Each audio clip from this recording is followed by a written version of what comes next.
Oke, sekarang saya sedang berada bersama Kang Jaeng, salah satu pemilik pabrik teh Jaeng Makmur di Legok Barong. Oke, Kang, langsung aja, Kang.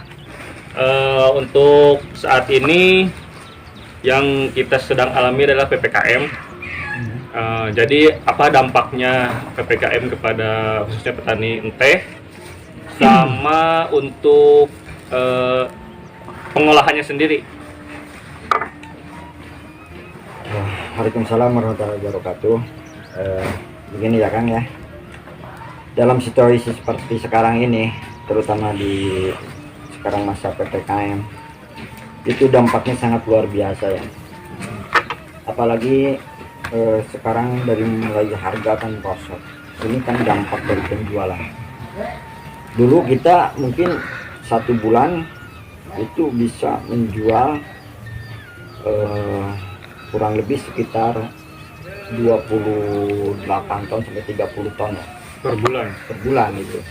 Nah sekarang kita hanya bisa mengeluarkan 7 ton.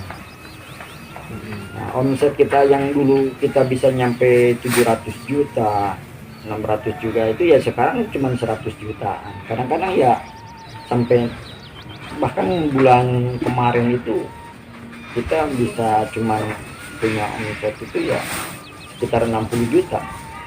Nah ini otomatis barang kita numpuk kan nggak bisa keluar, terus harga jatuh, otomatis ini dampaknya luar biasa. Petani yang dulunya harga teh bisa mencapai 2000, sekarang paling cuma 1500 di petani itu, Per kilonya? per kilonya itu. Jadi pucuk itu akhirnya si petani ini bisa menjual, nggak bisa merawat, boro-boro untuk memberikan pemupukan kan terhadap si pohon teh tadi. Jadi untuk melakukan perawatan itu mereka sangat kesulitan. Nah ini sangat dirasakan oleh petani teh khususnya, dan termasuk saya sebagai pengolah sangat merasakan ini. Terus untuk penurunan tadi ya, penurunan penjualan ke para petaninya gimana itu? Apa emang di stop penerimaan pucuknya atau gimana? Oh kita nggak mungkin, kita itu nggak mungkin untuk menyetop petani ya, apalagi mayoritas di sini itu kan petani teh ya mayoritas. Kalau kita stop ya mereka mau apa penghasilan mereka? Berarti pihak pabrik tetap menerima? Tetap menerima, cuman harga kita turunkan. Harga turun. Karena kita juga menjual yang dulunya harganya 12.500 itu batas minimal harga keringan, sekarang kan menjadi 11.000. Otomatis kita membeli pucuk pun kekuatan paling tinggi itu yang kualitas nomor 1. Segi harga berarti yang menurun ya Kang ya. Nah, untuk solusinya sendiri apa nih dari para petani atau misalkan dari Akang sebagai pengelola teh yang mempunyai pabrik gitu? Dari penjualannya apa dari apanya gitu? Ada strategi khusus dalam masa-masa seperti ini? Ya begini ya, kalau dulu sebelum pandemi ya kita kan menjual itu kan partai besar ya, intinya kita pakai truk lah gitu kan. Kita minimal kadang-kadang kan mengirim itu 4 ton ya, Satu truk tuh? satu truk itu. Nah kita waktu itu kan barang setengah jadi kan, yang seperti sekarang berjalan juga kan itu setiap bulan itu maksimal paling 2 kali. Sekarang kalau dulu kan 10 kali sampai 6 kali kan penjualan itu. Nah untuk mencari celah strategi apa yang kita pakai ya sekarang semacam ini, kita bikin kemasan-kemasan kecil semacam ini ya, barang yang harus jadi kita simpan di tempat oleh-oleh, terus di warung-warung ya. Kita bagaimana caranya supaya usaha ini tetap berjalan gitu. Nah, ini kan ada 2 jenis ya Kang ya. Ini bedanya apa nih Kang? Ya, dari warna juga kan udah jelas beda. Cuman begini ya, nih kalau di sini kan dilihat nih, ini ada yang warna hijau ya. Warna hijau ini tehnya juga warnanya beda. Kalau yang warna kuning ini kan ininya agak ke coklat-coklatan, sedangkan kalau yang bungkus warna hijau ini kan ke hijau-hijauan. Ini kan ada yang suka teh pahit. Nah ini berarti yang pahit, yang hijau. Yang hijau. Nah kalau ini punya harum tapi nggak terlalu pahit. Jadi bagi yang suka pahit, tinggal pilih yang warna hijau.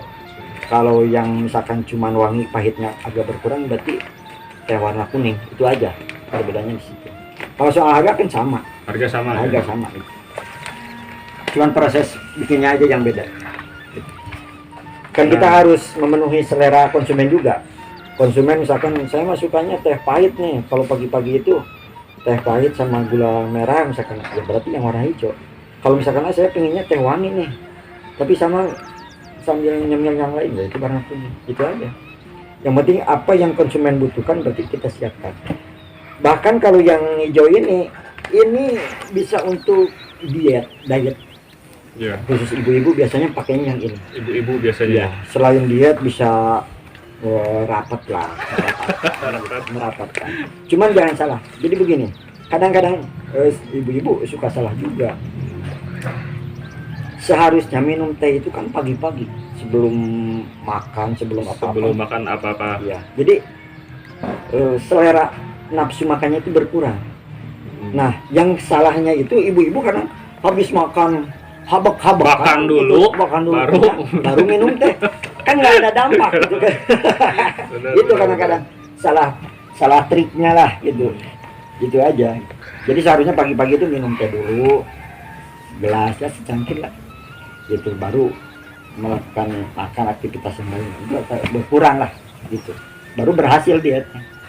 Yang tadinya biasanya makan 3 kali itu bisa cuma 1 kali kalau sering minum. Oke, selanjutnya masih dalam suasana PPKM ya. Banyak berita-berita di luaran, Kang, banyak perusahaan-perusahaan yang bangkrut, yang melakukan banyak PHK terhadap karyawannya. Nah, untuk para petani sendiri nih, apakah masih ada saya tetap menjadi petani atau misalkan alih profesi atau gimana nih saat kondisi seperti ini? Petani itu dia itu sebagai karyawan juga sebagai bos. Rek sahanu mecatna. petani mah bebas. Petani mah makana kurang diuntungkan jadi orang Indonesia.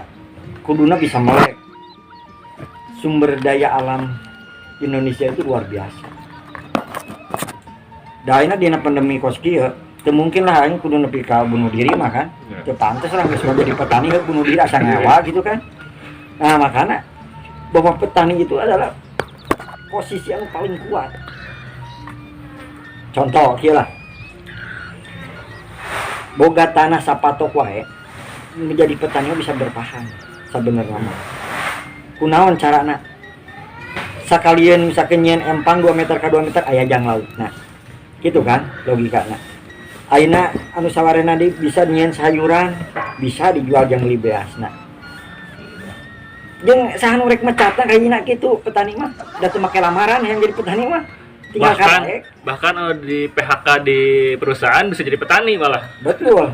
Anu geus barang siun wae lompatna jadi petani. Jadi petani ya. Dan niiskeun, pan aya petani mah tiis otak, tiis pikiran, tiis duit. Benar. Oke, Kang, yang terakhir nih, Kang. Ada pesan-pesan nggak untuk para petani khususnya yang berada di sini, umumnya untuk petani Indonesia lah gitu, agar tetap semangat? Hanya kudu semangat jadi petani mah. Justru kieu. Seperti anu tadi saya utarakan tadi, bahwa kita harus cerdas, harus pandai, harus rajin. Mulai sekarang sebagai petani atau yang belum jadi petani, mari kita olah lahan bumi pertiwi ini. Kenapa? Karena tanah Indonesia ini sangat subur. Tinggal kita sebagai SDM-nya yang harus ditingkatkan. Maka saya mengajak kepada rekan-rekan seluruh warga negara, khususnya warga negara Indonesia, mari untuk turun langsung, mari kita bertani. Karena bertani itu bukan hal yang hina, bukan hal yang rendah, justru kita sebagai tulang punggung bangsa. Bagi rekan-rekan yang tadinya merasa kecil hati, kalau bertani itu bukan suatu hal yang menjanjikan, justru mulai sekarang dengan masa pandemi seperti ini, bahwa bertani itu adalah suatu hal yang sangat menjanjikan. Itu aja. Salah satu solusi. Betul. Itu salah satu solusi. Jadi tong nganalkeun berharap digawe ka batur, tong berharap ayana gaji ti batur, tapi mulai ayeuna mah urang membuka diri, makana anu boga lahan sautak-sautik geus tong disewakeun, tong dikontrakeun, tong dijual, tong disakolakeun, tapi hayu urang olah secara babarengan, secara bersama. Saya siap untuk bertukar ilmu bagaimana caranya supaya petani Indonesia terus maju. Itu aja. Oke, untuk para pemirsa Barmul TV, berikut tadi bincang-bincang bersama Kang Jaeng. Mudah-mudahan kita bisa mendapatkan ilmu dari perbincangan tadi. Jangan lupa subscribe Barmul TV.